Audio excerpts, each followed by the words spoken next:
I want to do a quick video for you. I was gifted this pet mitt. This is for brushing the hair and the fur from your pets, whether it is a cat or a dog. And I was just opening it. I want to show you, give you a close-up of what it looks like. So this is the size of it, okay, in relation to a hand.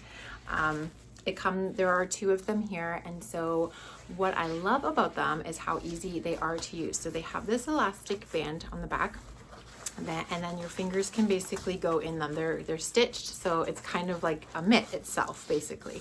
There's a spot for each one of your fingers to go, so you have a really good grasp and control over the mitt to be able to really grab around their legs and get in around everywhere that you're using it. So both mitts are identical, and it has two different, you can see there's like two different feels.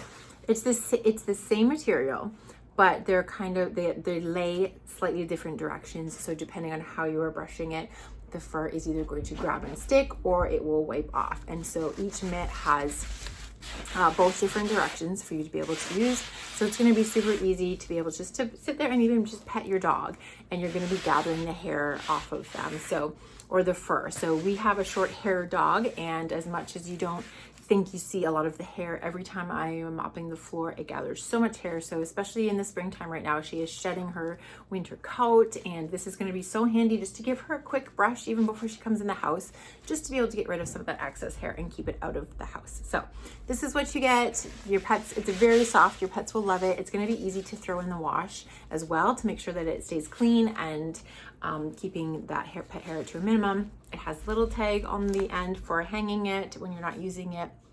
Hang it with your cleaning stuff, and your pet's gonna love this. It's gonna help keep your house clean. So I hope this was helpful.